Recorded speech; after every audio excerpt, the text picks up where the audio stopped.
সাল্লাল্লাহু আলাইহি সাল্লাম এই সূরার বর্ণনা করতে গিয়ে, ফজিলত বর্ণনা করতে গিয়ে তিনি বলেছেন, যে ব্যক্তি সূরা ইখলাস একবার পড়বে, সূরা ইখলাস, কুল হুয়াল্লাহু আহাদ আল্লাহুস সামাদ লাম ইয়ালিদ ওয়া লাম ইউলাদ ওয়া লাম ইয়াকুল লাহু কুফুয়ান আহাদ, শতকরা ৯৯ জন মানুষেরই এই সূরাটা অন্তত মুখস্থ। তো রাসূল বলছেন, যে ব্যক্তি একবার এই সূরাটা তেলাওয়াত করবে, ও ব্যক্তি মহাগ্রন্থ আল কোরআনের 10 ভাগের 3, আপনার 10 পারা কোরআন পড়লে যে সওয়াব হবে, সেই সওয়াব আল্লাহ এর আমলনামায় দিবেন। বলুন সুবহানাল্লাহ। তার মানে গোটা কোরআনের 3 ভাগের 1 ভাগ পড়া হয়ে গেল। যে ব্যক্তি 2 বার পড়বে, গোটা কোরআনের 2/3 অর্থাৎ 3 ভাগের 2 ভাগ পড়লে যে সওয়াব হয়, সেই সওয়াব আল্লাহ তার আমলনামায় দেন। আর যে ব্যক্তি এই সূরাটি 3 বার পড়ল, গোটা কোরআন তেলাওয়াত করলে যে সওয়াব হয়, আল্লাহ পাক সেই সওয়াব তার আমলনামায় দিয়ে দেন। বলুন সুবহানাল্লাহ। সওয়াব অর্জন করা, নেকি অর্জন করা অনেক সহজ। আজকের বক্তব্য খুবই কম কথাই বলবো, কিন্তু মেন কথাগুলো একটু খেয়াল রাখবেন। আপনি যদি এই আমলটাই ধরে রাখেন, এই ছোট্ট একটা আমল, এর আবার আল্লাহ রাসূল কোনো টাইম বর্ণনা করেন নাই যে রাতের 2টার সময় উঠে আপনাকে পড়তে হবে, 2:30টার সময় উঠে পড়তে হবে, যে সময় আপনি পারবেন না এই টাইম, যেটা আপনার আমার জন্য খুব কষ্টকর, এরকম না। বরং এর কোনো টাইম নেই। আপনি যদি শুয়ে থেকে পড়েন নেকি পাবেন, বসে থেকে পড়েন নেকি পাবেন, দাঁড়ায় পড়েন নেকি পাবেন, রাস্তা হাঁটতে পড়তে নেকি পাবেন, নামাজের পরে বসে থেকে পড়ে নেকি পাবেন, আপনি রাস্তাঘাটে যদি পড়েন তাও নেকি পাবেন, অফিস আদালতে বসে পড়েন তাও নেকি পাবেন, উড়োজাহাজে উঠছেন তাও নেকি পাবেন, রেলগাড়িতে উঠছেন যদি পড়েন তাও নেকি পাবেন, যদি আপনার শরীরটা পবিত্র থাকে। ওযু যদি নাও থাকে, তবুও ওযু যদি নাও থাকে, শরীরটা পবিত্র আছে, বাস।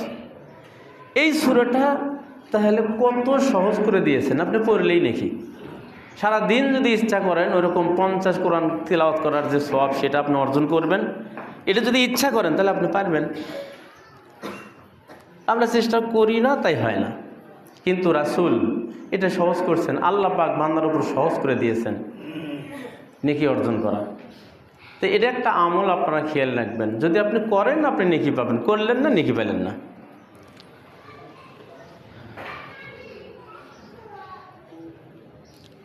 আরেকটা হাদিস এসেছে, সহিহ হাদিস, আল্লাহ রাসূল বলছেন, সারা রাত ঘুম পাড়ার পরেও নামাজের মধ্যে কাটিয়ে যায়। সারা রাত ঘুম পাড়ার মধ্যে দিয়েও, নামাজের মধ্যে দিয়েই সময়টাকে কাটিয়ে নেন বা মিলায় নেন, এর একটা আমল আছে। রাসূলুল্লাহ সাল্লাল্লাহু আলাইহি সাল্লাম বলেছেন, মান সাল্লাল ইশা ফি জামাতিন, যেই ব্যক্তি ঈশার নামাজ পড়লো জামাতের সহিত, ফাকান্নামা নিসফুল লাইল, সুতরাং সে ব্যক্তি যেন নামাজ পড়লো অর্ধরাত্রির। ঈশার নামাজ পড়ছে তো রাত 12টা পর্যন্ত আর নামাজ হয়ে গেছে, এই 12টা পর্যন্ত ও শুধু নামাজের মধ্যেই দাঁড়িয়ে থাকলো, নামাজই পড়লো, ওর ঘুমা পারে নাই, কাজও করে নাই, আড্ডাও দেয় নাই, কোনো কিছুই করে নাই। আল্লাহ রাসূল বলছেন, যে ব্যক্তি ঈশার নামাজটা জামাতের সহিত পড়লো, ওই ব্যক্তি রাত 12টা পর্যন্ত এই সময়টাকে আল্লাহ পাক নামাজের মধ্যে নিয়ে নিলেন। বলুন সুবহানাল্লাহ। ওমান সাল্লা সুবহা, আর যে ব্যক্তি ফজরের নামাজ ফি জামাতিন, ফজরের নামাজটা জামাতের সহিত তিলাওয়াত করলো, ফাকান্নামা সাল্লাল লাইলাহু কুল্লাহু, সেই ব্যক্তি যেন সারা রাতের নামাজ আদায় করে নিল। আবার বলুন সুবহানাল্লাহ। একটা হাদিসের মধ্যে 2টা পয়েন্ট। যে ব্যক্তি ঈশার নামাজ জামাতের সহিত পড়লো, সে ব্যক্তি অর্ধেক রাতের নামাজ পড়ে নিল। আর যে ব্যক্তি ফজরের নামাজ জামাতের সহিত পড়লো, ওই ব্যক্তি যেন এই 12টা থেকে ফজর পর্যন্ত এই সময়টা সে নামাজের মধ্যে কাটালো। তার মানে ঈশার নামাজ থেকে শুরু করে ফজরের নামাজ পর্যন্ত এর মাঝখানে এই ব্যক্তি ঘুম পারে নাই, কাজ করেও কাজ করে নাই, আড্ডা দিয়েও সে আড্ডা দেয় নাই, কারণ ওর সময়টাকে আল্লাহ নামাজের মধ্যে ধরে নিয়েছে। এই 2টা আমল সুতরাং আপনি যদি ঈশার নামাজ এবং ফজরের নামাজটা জামাতে পড়েন তাহলে এই আমলটা, এই ফজিলতটা আপনার জন্য আল্লাহ দিবেন। দুইটা আমল। নাম্বার 3, যে ব্যক্তি অতিরিক্ত 6টা রোজা রাখবে, অতিরিক্ত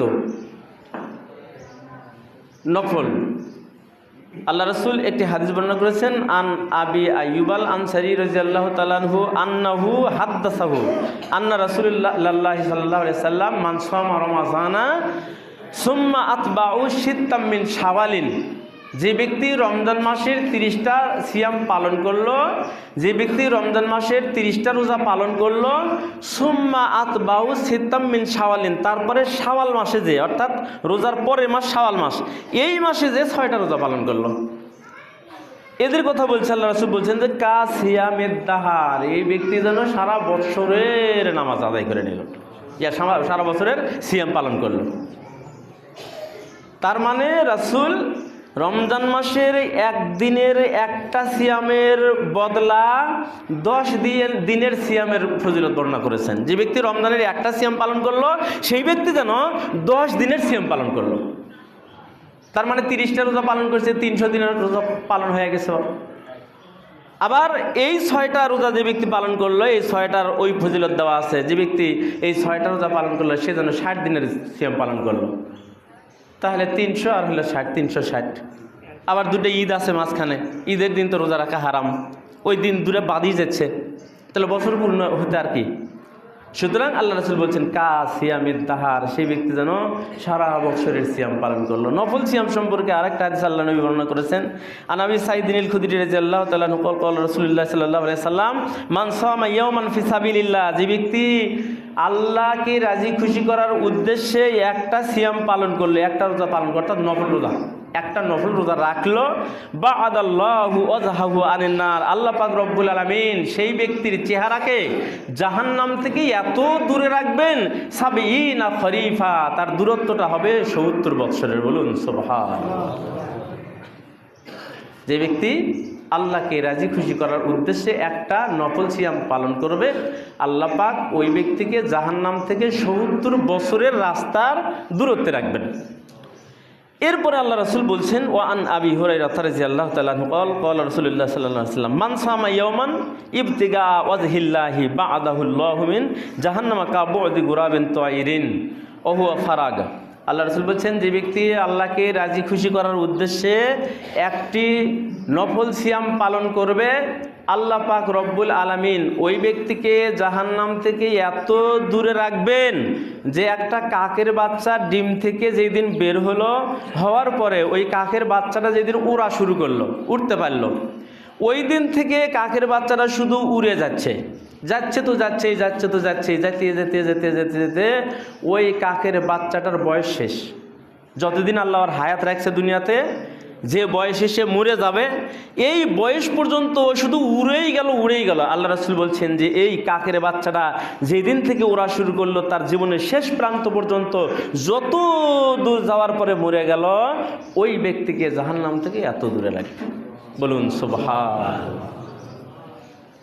আরেকটা হাদিস আল্লাহ রাসূল বলছেন যে ওয়ান আবি উমামাতা ক্বালা রাসূলুল্লাহ সাল্লাল্লাহু আলাইহি ওয়াসাল্লাম মান সামা ইয়াওমান ফি সাবিলিল্লাহ, যে ব্যক্তি আল্লাহর ওয়াস্তে একটা সিয়াম পালন করলো, নফল সিয়াম, জাআলাল্লাহু বাইনাহু ওয়া বাইনান নার খান্দাকান কামা বাইনাস সামাই ওয়াল আরজ, ওই ব্যক্তি এবং জাহান্নামের মাঝখানে দূরত্ব এমন করবেন যে যেমন এই দূরত্ব এই জমিন থেকে আসমানের, এই জমিন থেকে আসমান যত দূর, ওই ব্যক্তিকে জাহান্নাম থেকে এত দূরে রাখবেন। বলুন সুবহানাল্লাহ।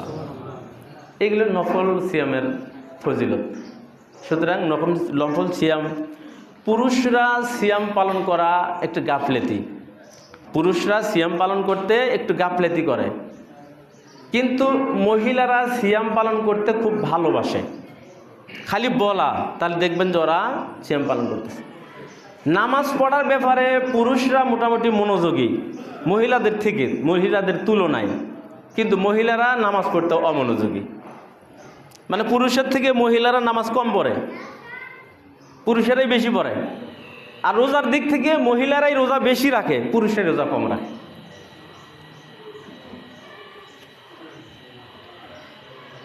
এটা হলো সিয়ামের ফজিলত বর্ণনা করলাম। আরেকটা ফজিলত, এটা হলো সিয়াম, তারপরে আপনার রাতের নামাজের কথা বললাম, আর হলো কোরআন তেলাওয়াত। এই তিনটা আমল যদি ধরে রাখতে পারেন বিশাল পাওয়া আল্লাহর কাছে। আল্লাহ পাক রব্বুল আলামিন আপনাদেরকে, আমাদের সবাইকে আমল করার তৌফিক দান করুক। সবাই পড়ি আল্লাহুম্মা আমিন। আজকের জন্য আমার আলোচনা এই পর্যন্তই শেষ। এইটুকুই একটু ধরে রাখবেন। আর এখন যে কথাগুলো একটু বলবো, ধৈর্য ধরে মনোযোগ সহকারে শুনবেন। আজকের খুতবা, আমি মনে করছি আজকের খুতবাটা আমার শেষ খুতবা।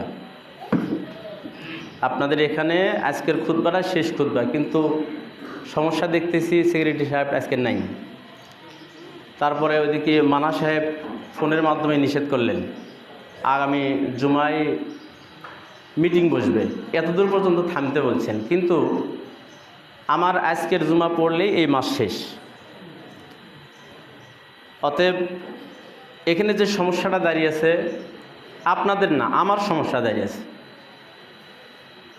এটা সমস্যাটা না বললে তো বুঝতে পারবেন না, এবং কাউকে কোনো দোষারোপ না, আমার নিজের থেকেই একটু সমস্যা। সেটা হচ্ছে একটু আগে থেকে কথাগুলো বলে নেই, তাহলে বুঝতে সুবিধা হবে। আমি যেদিন আপনাদের এখানে জয়েন দিই, আসি, ভাই মুকসিদুর রহমান ওনার মাধ্যমে আসছি এখানে, আপনাদের এখানে খুতবা দিছি। খুতবা দিয়ে খবর নেই, আমি কোনো যোগাযোগও করিনি আপনাদের এখানে আসার। ওই ভাইয়ের মাধ্যমে দেখে আল্লাহ নিয়ে আসছি। কিন্তু তার আগে যেখানে ছিলাম ওখানে মাত্র 120 ঘর লোক, তার মধ্যে বিধবা টিধবা বাদ দিয়ে 100 ঘর লোক। ওরা ভালোবাসতেন। তো ওনাদেরকে বললাম যে আমি আর আপনাদের এখানে নামাজ পড়াবো, মানে আসবো না, মানে অনেক দিনই হচ্ছে। তারপরে বাহির থেকে সুযোগ সুবিধা আসে, আপনারা যাইতেও দেন না, সেই সুযোগও দেন না, এইসব বলে চলে আসলাম। আসার পরে ওনারা আবার বিদায় দিলেন, কিন্তু বিদায় দেওয়ার পরে আবার বিকেলবেলা 5-7 জন আমার বাড়িতে এসছে। আসার পরে আগে দিতেন ওরা 3,500 টাকা। তো আমার বাড়িতে ওরা ওই কমিটির লোক সহকারে বাড়িতে এসে বললেন যে হুজুর আপনার যাওয়া হবে না, আমরা বিদায় দেবো না, যেটা হয়েছে ভুল হয়ে গেছে, আপনাকে 5,000 টাকা আমরা দেবো। তাহলে ওই 1500 টাকা বাড়িয়ে দিতে চাইলো। তো ইতোমধ্যে আমি মুকসিদ ভাইকে কথা দিয়ে ফেলছি। ইনি বারবার বলছেন ভাই আমি কিন্তু আপনার কথা বলছি, আপনি যেন আমাকে ডুবাইয়েন না। তখন ওনাদেরকে বললাম যে আমি এক জায়গায় কথা দিছি, আর আপনাদের ওখানে ফিরে যাওয়া সম্ভব না। 100 ঘর লোক 5,000 টাকা, আর এই 5,000 টাকাতেই কিন্তু আপনাদের এখানেও আমি ভর্তি হয়েছি। 5,000 টাকা থুয়ে কিন্তু আপনাদের এখানে 5,000 টাকাতেই আসছি, শুধু কথাকে রক্ষা করার জন্য। মাঝখানে 500 টাকা যাতায়াত ভাড়া বাবদে দিয়ে 5,500 টাকা আমাকে দেওয়া হয়েছে। এটা আপনারা বসে করছেন, আমি বলাতে করেননি, আপনারা বসে করছেন, যেটা করছেন ওটাতে রাজি। এবং আমাকে বলছেন যে যারা ছিলেন, আপনাদেরকে বলছেন যারা সেই বইটাকে ছিলেন মাথা মুরব্বী, যে আপনি চালান 2 মাস পরেই 3 মাস পরে আপনার বেতন বাড়িয়ে দেবো। সেখানে 1 বছর পরে, 1 বছরের মধ্যে বেতন বাড়ে নাই। 1 বছর পরে আমি বললাম যে কি ব্যাপার, আপনারা যা বললেন তা তো করলেন না। তো 1 বছর পরে বৈঠক দেওয়ার পরে আবার 2,000 টাকা বাড়িয়ে দিলেন। আমি এইটুকুই বলছিলাম, এর চেয়ে বেশি বলি নাই। 2,000 টাকা বাড়িয়ে দিলেন, বেতন হলো 7,500 টাকা। ওই 500 টাকা হলে যাতায়াত ভাড়া, ওটা বেতনের মধ্যে ধরছেন না ওনারা। এখন তখনও হলো চাল 25 টাকা 26 টাকা কেজি। আবার যখন 1 বছর চলে গেল, তখন আবার আমি বললাম যে দেখেন গত বছর আপনারা 2,000 টাকা বাড়িয়ে দিয়েছিলেন, তখন চাল ছিল হলো 25 টাকা কেজি, এখন বর্তমান 60 টাকা কেজি। এইটুকুই বলছি, এর চেয়ে হারাম, এর চেয়ে কিছু বেশি বলিনি, ভিতরে কোনো কথাও বলিনি যে আমাকে বেতন বাড়িয়ে দেন। শুধু এই কথাটুকুই বললাম যে গত বছর ছিল 25 টাকা কেজি, এখন হলো 40 টাকা কেজি, চাল কিন্তু আমি কিনে খাই। শেষ। ওনারা বসে আবার 1,500 টাকা বাড়িয়ে দিলেন, তাতে বেতন হলো 9,000 টাকা, ওই 500 টাকা সহকারে। এটা কিন্তু আমি করি না, আমি কি জোর করে নিছি, আপনারাই করছেন, মুরব্বীরাই করছেন। তো এইভাবে দিয়ে আসছেন। ওখানে ওই বৈঠকে একজন বলে উঠছিলেন আপনাদের মধ্যেই কেউ, যে ওইটুকু আবার বাদ তুলেন কে, তার মানে 10,000 টাকা করে দেন, এটা বলছিলেন একজন। তখন বুলু ভাই বলে উঠলেন, সভাপতি বুলু ভাই, উনি বললেন যে ওটা আরেক কোরাত, এইভাবে বললেন। তার মানে এই যে এইবার এই মার্চে, এই যে মার্চ যেটা চলতেছে, এই মাসে বেতন হওয়ার কথা 10,000। তো এটা হলো আপনাদের কথা, আমার কথা নয়। তো এই যে বেতনের সিরিয়ালটা চলে আসছে, আপনারাই করছেন, আমি করছি।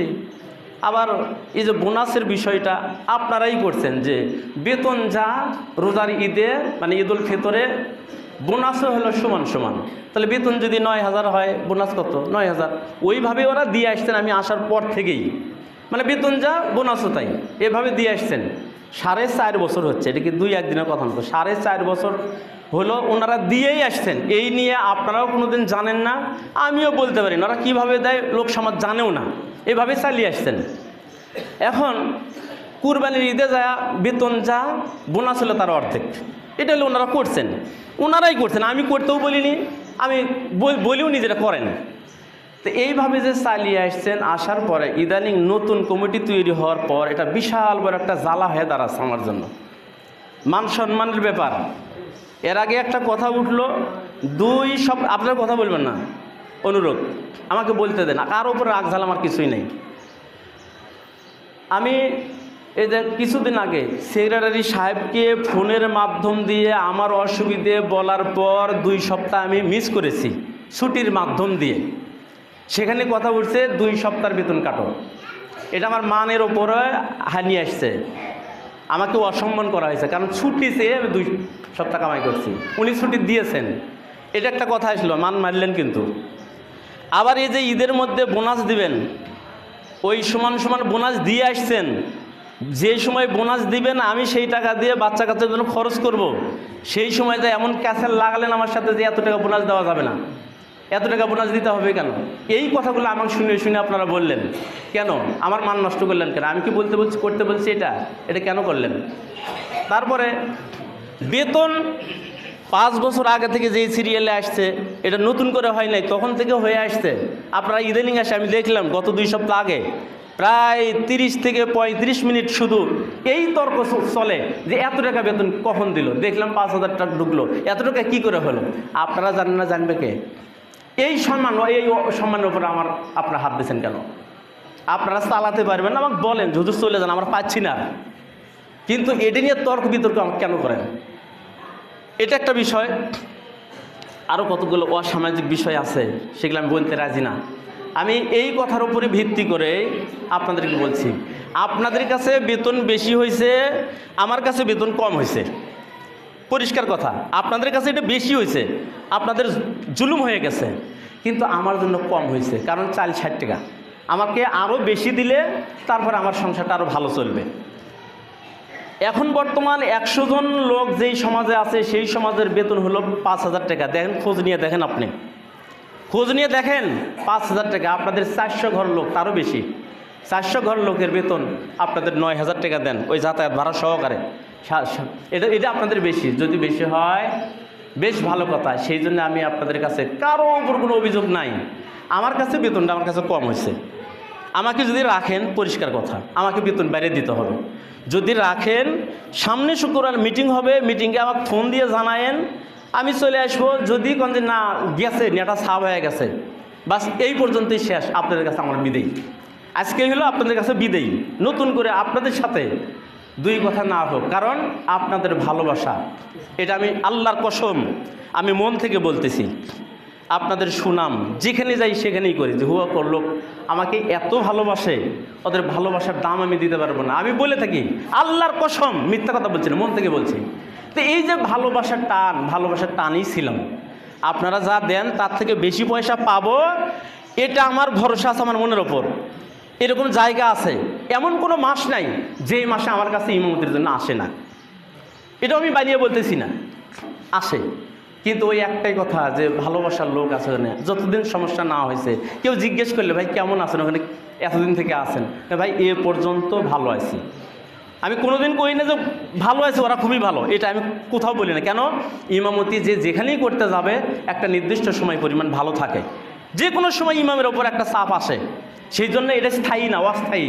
এটা আমি স্বীকার করেই আপনাদের মধ্যে আসছি, এবং যেখানে যাব ওটা স্বীকার করেই যাব। এটা ক্ষণিকের জন্য ভালোবাসা থাকে, তারপরে এই ভালোবাসাটা নষ্ট হয়ে যায়। ওখান থেকে ওই ইমাম যখন পরিবর্তনে আরেক জায়গায় যায়, সেখানে নতুন করে ভালোবাসা পায়, ওখানেও কিছু বীজ তৈরি হয়, তারা ইমামের পেছনে লাগে। এটা আমরা 30 বছর হলো এইগুলো আমি করে আসছি, আমি জানি, আমার মুখস্থ হয়ে গেছে। সুতরাং এটা নতুন কিছু নয়। আপনাদেরকে আমি অন্তরের অন্তরস্থল থেকে দোয়া করে গেলাম, আল্লাহ যেন আপনাদেরকে সুখে রাখে, শান্তিতে রাখে, উত্তম হায়াত দান করে। আল্লাহ আপনাদেরকে সব জায়গাতে সম্মানী করুক, দুনিয়া এবং আখেরাতে। এটা আমার মনের কাকুতি, মনের চাওয়া, অন্তরের চাওয়া। আল্লাহ তুমি কবুল করো। হে আল্লাহ, আমি এই হুয়াবাসীর জন্য আমার অন্তর থেকে আমার ভালোবাসা দিয়ে তোমাকে ডাকতেছি, তোমাকে বলতেছি, আল্লাহ এদেরকে তুমি মাফ করে দাও। বলি আল্লাহুম্মা আমিন। আল্লাহ এদেরকে তুমি উত্তম হায়াত দান করো, দুনিয়াতে যতদিন রাখবা আল্লাহ এদেরকে তুমি ইসলামের সহিত ঈমান নিয়ে চলার তৌফিক দান করো। বলি আল্লাহুম্মা আমিন। আল্লাহ যেদিন তুমি পরপারে রাখ দিবা সেই দিন তুমি আমার এই ভাইদেরকে ইসলামের সহিত ঈমান নিয়ে যাওয়ার তৌফিক দান করো। বলি আল্লাহুম্মা আমিন। আর কমিটির ব্যাপারটা আমি পরিষ্কার করে যাই। আগের কমিটি, পুরাতন কমিটি আমার কাছে ভালোই ছিল, আমি কোনো দল করি না, কারো পক্ষ নিয়েও কথা কই না। তারাও ভালো ছিল, অনেক ভালো ছিল, মন্দ লোক আমি কাউকে পাই নাই। এবং পরবর্তীতে যারা কমিটি গঠন করছেন, নতুন কমিটি হয়েছে, এই কমিটিগুলোও ভালো ভালো মানুষের মধ্যে আছে, থাকতে পারে দুই একটা ত্রুটিযুক্ত কিছু লোক থাকতে পারে, কিন্তু এই সবগুলো মানুষই ভালো। আর তার মধ্যে বিশেষ করে যিনি সেক্রেটারির দায়িত্ব পেয়েছেন, এই লোকটার মন মানসিকতা অনেক ভালো, লোকটা ভদ্র, এই লোকটা ভালো ভদ্র, এবং তাকে আপনারা সহযোগিতা করবেন যাতে সমাজটা ভালো করে চলে। আমি কারোর দোষ দিচ্ছি না, কারণ আমি জানি তাকে ভালো এবং তার সাথে আমি জড়িত, উনিও আমার সাথে অনেক জড়িত। তার অনেক অনুদান, আমি একটা মাদ্রাসা দিয়েছি, হয়তো শুনছেন একটু এর আগে, এই মাদ্রাসায় তার হাতের অনেক অনুদান আছে এবং তার মন মানসিকতা অনেক ভালো, উদার মনের মানুষ, উনি অনেক ভালো। আমার কারো উপরে কোনো প্রকার অভিযোগ নেই। আর আমার মা বোনদেরকে আল্লাহ তুমি আবেদা জাহেদা খালিসা করে কবুল করে নাও, পর্দায় থাকতে পারে তৌফিক দাও। আল্লাহ তাদেরকে উত্তম হায়াত তুমি দান করো। আল্লাহ সুখে শান্তিতে তুমি রাখো। এক কথায় আল্লাহ এই সমাজের সকলকে তুমি রহমত দিয়ে পরিপূর্ণ রাখো। বলি আল্লাহুম্মা আমিন। আর আপনারাও আমাকে একটু ক্ষমা করে দিবেন, যদি কোনো চলাতে ত্রুটি পান, যদি ভুল পেয়ে থাকেন আপনারা আমাকে ক্ষমা করে দিবেন। আর এটা আমি মন থেকে আপনাদেরকে উত্তেজিত করার জন্য বলছি না, বা আপনাদের কাছে ভালোবাসা আরও বেশি করে পাওয়ার জন্য নয়, আমি মন থেকে বলছি। আসলে সত্যি আল্লাহর কসম, আমি বিদায় নেওয়ার জন্যই আসছি, বিদায় নেওয়ার জন্যই আসছি, কারো উপর কোনো অভিযোগ নাই। আপনারা একটু খোলা মনে আমাকে বিদায় দেবেন। ডাক্তার মোহাম্মদ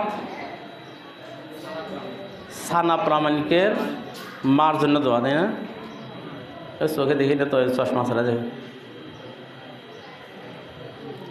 ইন্তেকাল করেছেন।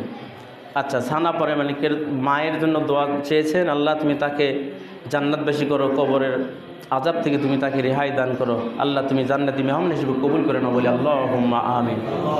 এই বলে আজকের সংক্ষিপ্ত আলোচনা এখানে শেষ করছি। রব্বানা যালামনা আনফুসানা ওয়া ইল্লাম তাগফির লানা ওয়া তারহামনা লানাকুনান্না মিনাল খাসিরিন। রব্বানা আতিনা ফিদ দুনিয়া হাসানাতাও ওয়া ফিল আখিরাতি হাসানাতাও ওয়া কিনা আযাবান নার। রব্বিগফিরলি ওয়া লিওয়ালিদাইয়া ওয়া লিল মুমিনিনা ইয়াওমা ইয়াকুমুল হিসাব।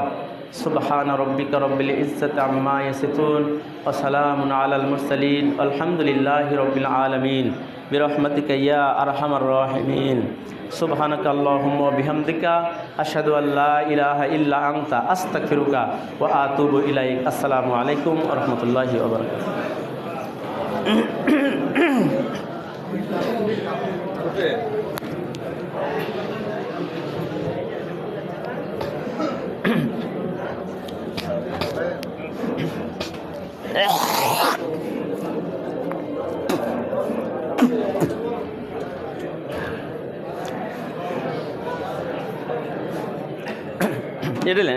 এডেন